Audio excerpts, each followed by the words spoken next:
व्यवसायी को अगवा कर फिरौती वसूली। अब पुलिस की गिरफ्त में 5 अपहरणकर्ता। आप सबका स्वागत है न्यूज लाइन कोलकाता में। दुर्गापुर के बुदबुद थाने की कार्रवाई में हुआ बड़ा खुलासा।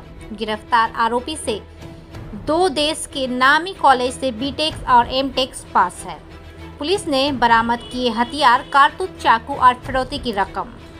पश्चिम बर्धमान दुर्गापुर एक व्यवसायी के अपहरण के मामले में दुर्गापुर के बुदबुद थाने पुलिस ने 5 लोगों को गिरफ्तार किया है।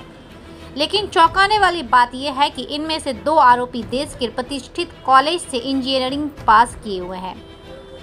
इनमें से एक आरोपी ईस्टर्न कोलफील्ड्स लिमिटेड में नौकरी कर रहा है।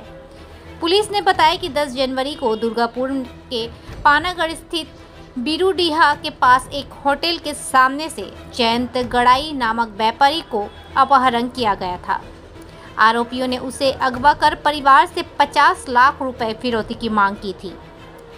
जब सौदेबाजी के दौरान जयंत गड़ाई के साथ मारपीट की गई तो आखिरकार 6 से 10 लाख रुपए में सौदा तय होने के बाद व्यापारी को छोड़ दिया गया। 13 जनवरी को जयंत गड़ाई ने बुदबुद थाने में शिकायत दर्ज करवाई। पुलिस ने तुरंत जांच शुरू कर दिया। मोबाइल ट्रैकिंग और सीसीटीवी फुटेज की मदद से 5 आरोपियों को गिरफ्तार किया गया है। पुलिस ने इनके पास से एक सफ़ेद रंग की कार, लाल रंग की बाइक, हथियार, कारतूस, चाकू और फिरौती की 1,12,000 रुपए राशि बरामद किए हैं। गिरफ्तार आरोपियों में से 2 की प्रोफाइल ने पुलिस को हैरान कर दिया है। एक आरोपी देश के नामी इंजीनियरिंग कॉलेज से बीटेक और दूसरा एमटेक पास है। इनमें से एक केंद्रीय संस्था ईसीएल में काम कर रहा है। सवाल उठता है कि इतनी ऊंचा शिक्षा प्राप्त होने के बावजूद ये लोग अपराध की दुनिया में क्यों कदम रख रहे हैं। पुलिस की जांच जारी है। आसनसोल दुर्गापुर पुलिस के डीसी ईस्ट अभिषेक गुप्ता ने बताया कि मामले की गहराई से जांच की जा रही है। ये पता लगाने की कोशिश की जा रही है कि क्या इस अपराध में और लोग शामिल हैं या इसके पीछे कोई और ही मकसद है। राजनीति बयानबाजी शुरू है। इस घटना के बाद भाजपा ने तृणमूल सरकार पर निशाना साधते हुए कहा कि बंगाल अब अपराधियों का गढ़ बनता जा रहा है। ये वहीं तृणमूल ने पलटवार करते हुए भाजपा का राजनीतिक प्रचार बताया। पुलिस के लिए ये एक बड़ी चुनौती है। शिक्षित युवाओं का अपराध की दुनिया में शामिल होना पुलिस के लिए बड़ी चिंता की विषय बन गया है। ये घटना सोचने पर मजबूर करती है कि उच्च शिक्षा के बावजूद युवा अपराध की ओर क्यों जा रहे हैं। আপনাদের সকলকে আমি আজকে রিপাবলিক ডে শুভেচ্ছা জানাই। তা আপনাদেরকে আজকে বুদবুদ থানাতে ডাকা হচ্ছে। আমাদের একটা 13 তারিখে একটা আমরা খবর পাই যে এখানে 10 তারিখ রাতে 10 জানুয়ারি রাতে একটা কিডন্যাপিংয়ের ঘটনা ঘটে। এই খবরটা আমরা 13 তারিখে 13 জানুয়ারি পাই। তারপরে থেকে একটা কেস স্টার্ট হয় তারপরে তদন্ত হয়। একজন ভিকটিম যার নাম আছে জয়ন্ত গোড়াই, ওনার বাড়ি বিরুডিয়া কাংসাতে। ওনার অভিযোগ যে ওনাকে এক জায়গা ডেকে কিডন্যাপিং করা হয় এবং তারপরে কিছু পরিমাণ টাকা উনি দিয়েছেন এবং ওনার বন্ধুকে ডেকে দেওয়া হয়েছে। তারপরে ওনাকে মারধর করে ছাড়া হয়। এই পুরো ঘটনাটা ঘটিয়েছে, ওনার অভিযোগে ছিল যে 4-5 জন এই পুরো ঘটনাটা ঘটিয়েছে। কিন্তু আমরা অনেক দিন চেষ্টা করেও কোনো খুব ভালো ক্লু পাচ্ছিলাম না। কিন্তু পুরো টিম, আমাদের বুদবুদ থানার পুরো টিম এটা উপরে লেগেছিল। এসিপি কাংসা, সিআই বুদবুদ, ওসি বুদবুদ, আইও হেমন্ত দত্তা এবং পুরো বুদবুদ থানার টিম এর উপরে লেগেছিল যে এইভাবে ঘটনা কিভাবে হতে পারে। তারপরে আমরা কিন্তু খুব ছোট ছোট ক্লু পেয়ে অনেকটা সিসিটিভি ফুটেজ, প্রায় মোর দেন 150 সিসিটিভি ফুটেজ দেখে আমরা অ্যানালাইজ করি। কিছু ক্লু আমরা পাই।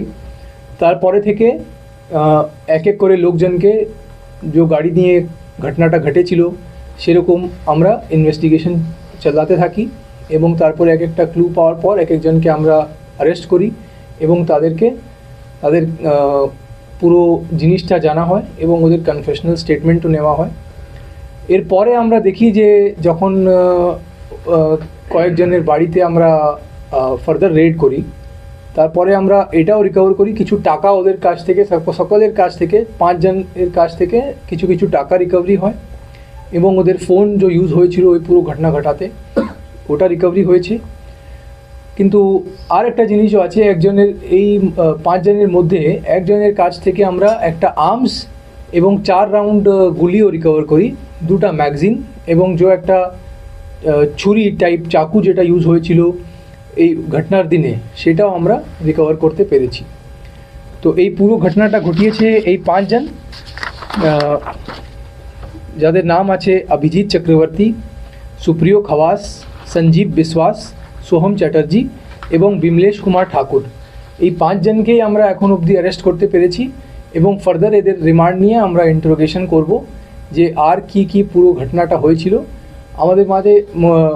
আমাদের মতো একটা ক্লিয়ার পিকচার মোটামুটি এসে গেছে, তাও আমরা ফার্দার এক একজনের রোল ইনভেস্টিগেট করে আর বাকি এদের ইন্টারোগেশন করে রেড করে আরও যদি কিছু রিকভারি হতে পারে বা কীভাবে পুরো কত টাকা নেওয়া হয়েছিল, কত টাকা কোথায় কোথায় খরচ হয়েছে, কত টাকা রিকভারি আমরা করতে পারবো, সেই সব জিনিস আমরা করব।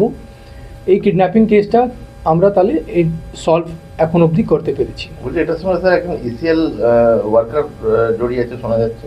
সেটা প্রাইমারিলি আমরা জানতে পারছি যে একজন যে অ্যারেস্ট হয়েছে ও ইসিএল এর কর্মী আছে, এমপ্লয় আছে, কিন্তু তাও আমরা অফিসিয়াল রেকর্ড দেখব, এটা আমরা জানতে পেরেছি প্রিলিমিনারিলি, কিন্তু অফিসিয়াল রেকর্ড দেখে আমরা ফার্দার যে স্টেপ নেওয়ার আছে সেটা নেব। স্যার এটা কোথাকার রেসিডেন্ট সব দুর্গাপুর, কাংসা, এনটিএস এখানকারই রেসিডেন্ট আছে।